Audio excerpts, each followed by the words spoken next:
2025년 3월 25일 현재 미국 시장은 전환점을 맞이하고 있습니다. 이번 관세 조치의 일정은 2025년 4월 2일로 트럼프 행정부는 이날을 해방의 날이라고 부르고 있습니다. 그날 미국과 가장 큰 무역 흑자를 기록하고 있는 국가들을 대상으로 상호 관세가 시행될 것으로 예상되고 있습니다. 월스트리트 저널에 따르면 이들 국가는 중국, 멕시코, 대만, 베트남, 인도 등을 포함하고 있으며 백악관에서는 비공식적으로 이들을 더티 15라고 부르고 있습니다. 이번 조치의 의도는 공정한 경쟁 환경을 조성하고 미국의 무역 상대국들로 하여금 자국의 무역 장벽을 낮추도록 압박하는 데에 있습니다. 3월 24일 트럼프 행정부가 관세의 범위를 축소하고 광범 위한 산업 전체에 적용하는 방식이 아닌 더 정밀한 타겟팅 방식으로 전환할 계획이라는 보도가 나왔습니다. 이 결정은 4월 2일부터 시행될 예정인 새로운 관세에서 자동차, 반도체, 제약 산업과 같은 일부 주요 산업들이 제외될 수 있음을 시사하고 있습니다. 또한 일부 국가들도 관세 대상에서 제외될 가능성이 있다는 암시도 있었습니다.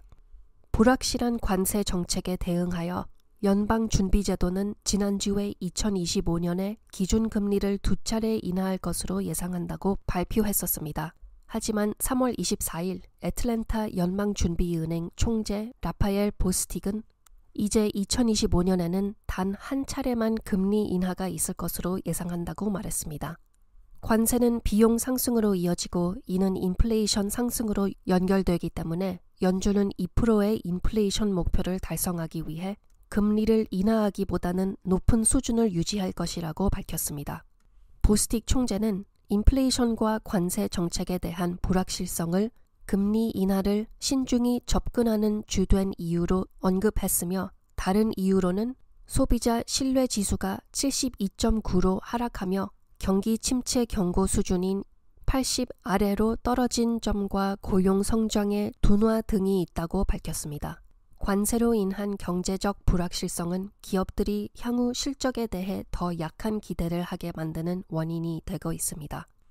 4월 2일을 한 주 앞둔 지금 관세와 관련하여 앞으로 발생할 수 있는 세 가지 가능한 경로와 그에 따른 주식시장의 영향을 정리해 드리겠습니다.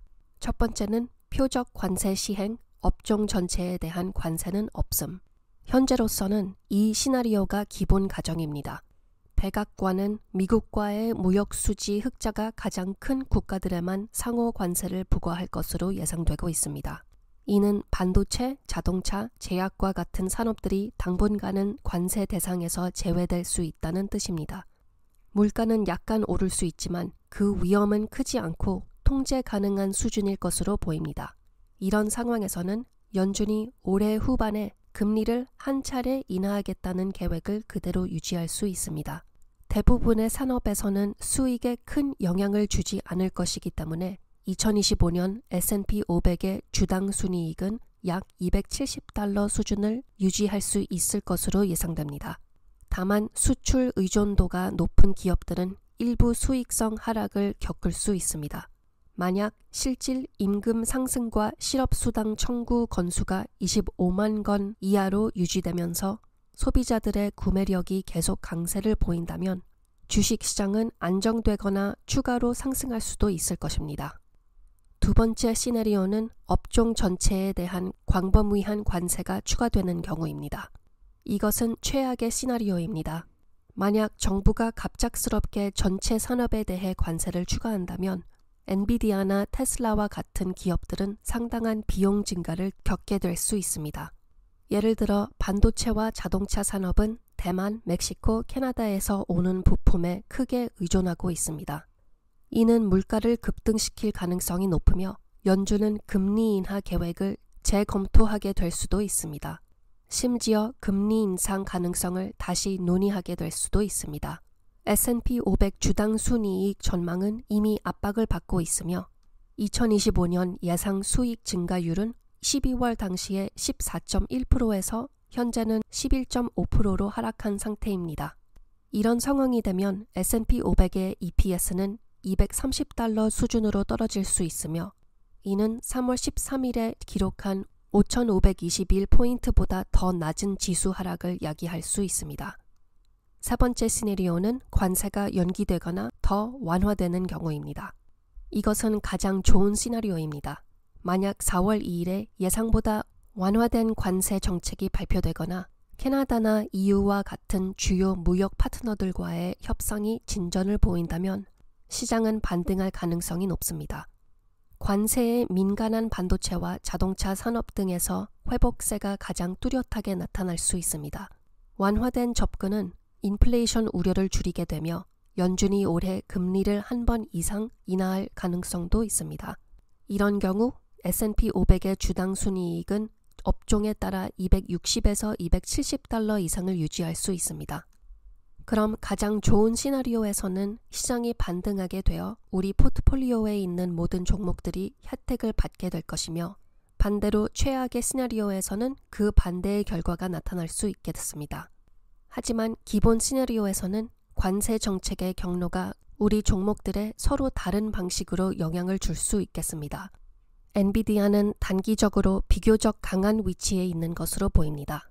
최근 보도에 따르면 4월 2일 발표 예정인 관세 시행안에 반도체 칩 관련 관세는 포함되지 않을 예정이라고 합니다. 이 소식에 따라 주가는 3월 24일 월요일에 2.1% 상승하여 120달러를 기록했고 3월 25일에는 비교적 보합세를 보일 것으로 예상되고 있습니다.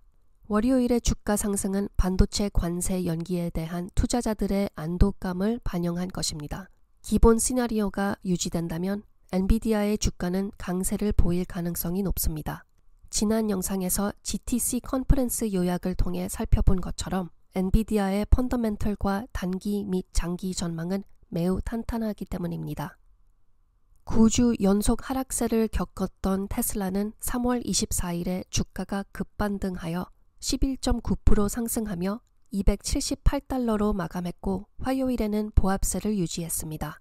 이 반등은 중국에서 자율주행 기능의 출시와 관련된 기대감, 그리고 앨런 머스크의 연설에서 직원들과 투자자들에게 회사의 비전을 다시 확신시킨 것이 원동력이 되었습니다. 하지만 1분기 판매 예상치는 기존 41만 4천 대에서 약 36만 대로 하향 조정되었습니다. 또한 BYD가 처음으로 테슬라의 판매량을 앞질렀습니다. 새로운 기본 시나리오 관세 계획에서는 자동차 산업이 제외되었지만 테슬라는 멕시코와 캐나다에서 부품 조달 및 조립을 많이 하기 때문에 향후 자동차 산업이 다시 관세 대상이 된다면 위험 요소가 될 수 있습니다. 4월 2일에 발표될 테슬라의 차량 인도 실적 데이터를 주의 깊게 지켜보면서 테슬라의 전망을 다시 평가해야 하겠습니다. 비스트라와 EQT는 에너지 기업으로 미국이 베네수엘라산 석유를 구매하는 국가들의 새로운 관세를 부과할 경우 간접적으로 수혜를 받을 수 있습니다. 미국이 이러한 조치로 인해 전 세계 석유 공급을 제한하게 된다면 유가가 상승할 가능성이 있기 때문입니다. 비스트라의 주가는 3.35% 상승해 134달러를 기록했고 EQT는 2% 상승하여 54달러에 거래되었습니다. 특히 EQT는 미국의 LNG 수출이 글로벌 공급 재편으로 인해 증가할 경우 큰 수혜를 입을 수 있습니다.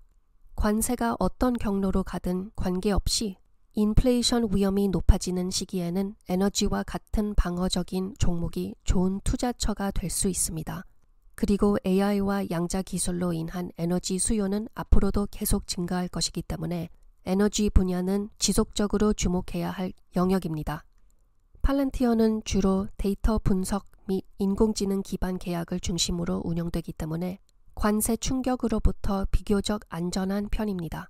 3월 24일 팔란티어 주가는 6.4% 상승해 96.75달러로 마감했으며 3월 25일 화요일에는 주가가 횡보세를 유지하였습니다. 이는 연방정부 계약 및 정부 지출에 대한 지속적인 접근 가능성에 대한 시장의 신뢰가 보여주는 신호입니다. 지난 팔란티어 관련 영상에서도 언급했듯이 이러한 점이 투자자 신뢰를 높이고 있습니다. 또한 무역 긴장이 고조되면서 리쇼어링이나 국가안보 관련 지출이 증가할 경우 팔란티어는 오히려 수혜를 입을 수 있습니다. 저 역시 이런 가능성을 보고 팔란티어 주식을 계속 모아가고 있습니다. 아이언큐, 리게티 그리고 D-Wave는 모두 3월 24일에 주가가 상승했고 3월 25일에는 횡보세를 유지하였습니다. 이들 기업은 연방정부의 연구개발 지원과 산업 리쇼어링 정책의 수혜를 받을 가능성이 큽니다. 또한 미국이 외국 공급 업체에 대한 의존도를 줄이고 핵심 기술 분야에 대한 국내 투자를 확대해 나가면서 이 세 기업 모두 앞으로 계속해서 주가 상승세를 이어갈 가능성이 높습니다. 기술적인 관점에서 보면 S&P 500 지수가 2월 19일 6,144에서 3월 13일 5,521까지 한 달도 안 되는 기간 동안 10% 하락한 것은 매우 빠르고 급격한 조정이었으며 이는 구조적인 약세보다는 공포에 의한 매도였을 가능성이 높다고 볼 수 있습니다. 3월 24일에 나타난 반등 랠리는 과매도 상태가 어느 정도 해소되었음을 나타내는 신호일 수도 있습니다. 하지만 동시에 경기 침체의 경고 신호들도 존재하고 있습니다. 예를 들어 소비자 기대 지수가 경기 침체 경고 기준선이 80 아래로 떨어졌으며 고용 창출도 여전히 긍정적이긴 하나 점점 둔화되고 있고 기업들의 신뢰도는 불확실하며 가계 저축률도 4.6%로 지난 10년 평균인 7%보다 낮습니다. 정책 불확실성 또한 커지고 있으며 S&P 500의 주당 순이익 성장률 전망도 지난해 14%에서 올해 11%로 하락했습니다. 경기 침체는 흑백 논리로 단정할 수 있는 것이 아니며 확률적인 관점으로 바라봐야 한다고 생각합니다. 앞으로 12개월 안에 경기 침체가 올 가능성에 대해 주요 애널리스트들과 경제학들이 평균적으로 약 30% 정도로 예측하고 있습니다.